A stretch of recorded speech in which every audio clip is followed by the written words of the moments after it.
Well mark low pressure रे परिणत होई उत्तर पूर्व दिगरे गति करछि बात्या मिगजोम। ଏହା ତେଲେଙ୍ଗାନା ଉପକୂଳ ରେ କେନ୍ଦ୍ରୀଭୂତ ଥିବା ବେଳେ ଆଜି ଲଘୁଚାପ ଭାବରେ ପରିଣତ ଛତିଶଗଡ଼ ମୁହାଁ ହେବ। ପ୍ରଭାବରେ ଆଜି ଓଡ଼ିଶାରେ ବର୍ଷା ସମ୍ଭାବନା ରହିଛି। ବିଶେଷ କରି ଦକ୍ଷିଣ ଓ ଉପକୂଳ ଓଡ଼ିଶାରେ ବର୍ଷା ହେବା ନେଇ ପୂର୍ବାନୁମାନ କରିଛି ଆଞ୍ଚଳିକ ପାଣିପାଗ କେନ୍ଦ୍ର। ହାଲୁକାରୁ ମଧ୍ୟମ ଧରଣର ବର୍ଷା ସହ ଉପକୂଳରେ ପବନ ମଧ୍ୟ ବହିବ। ତେବେ ଭିଡ଼ିଓଟି ସମ୍ପୂର୍ଣ୍ଣ ଅପଡେଟ୍ ଜାଣିବା। ତେବେ ତା ପୂର୍ବରୁ ଭିଡ଼ିଓଟିକୁ ଲାଇକ୍ କରି ଚ୍ୟାନେଲଟି ସବସ୍କ୍ରାଇବ୍ କରି ପାଖରେ ଥିବା ବେଲ୍ ଆଇକନ୍ ଉପରେ କ୍ଲିକ୍ କରିଦିଅନ୍ତୁ। ତେବେ ଗଞ୍ଜାମ, ଗଜପତି, ରାୟଗଡ଼ା, ମାଲକାନଗିରି, କୋରାପୁଟ, ନବରଙ୍ଗପୁର, କଳାହାଣ୍ଡି ଏବଂ କନ୍ଧମାଳ ସହ ଉପକୂଳ ଓଡ଼ିଶାର ପୁରୀ, ଖୋର୍ଦ୍ଧା, କଟକ, ଜଗତସିଂହପୁର, ଯାଜପୁର, ଢେଙ୍କାନାଳ, ଅନୁଗୁଳ, ଭଦ୍ରକରେ ବର୍ଷା ହେବ। ଟ୍ୱିନ୍ ସିଟି କଟକ, ଭୁବନେଶ୍ୱର ପାଗ ମେଘୁଆ ସହ ହାଲୁକାରୁ ମଧ୍ୟମ ଧରଣର ବର୍ଷା ସମ୍ଭାବନା ରହିଛି।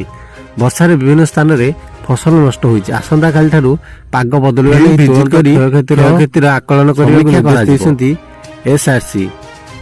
12 ତାରିଖ ମଧ୍ୟରେ ରାଜସ୍ୱ ଓ ବିପର୍ଯ୍ୟୟ ପରିଚାଳନା ବିଭାଗ, କୃଷି ଓ ମତ୍ସ୍ୟ ସମ୍ପଦ ବିଭାଗ ମିଳିତ ଭାବରେ ସ୍ୱତନ୍ତ୍ର ଫର୍ମାଟରେ ରିପୋର୍ଟ ପ୍ରଦାନ କରିବା ପାଇଁ କୁହାଯାଇଛି।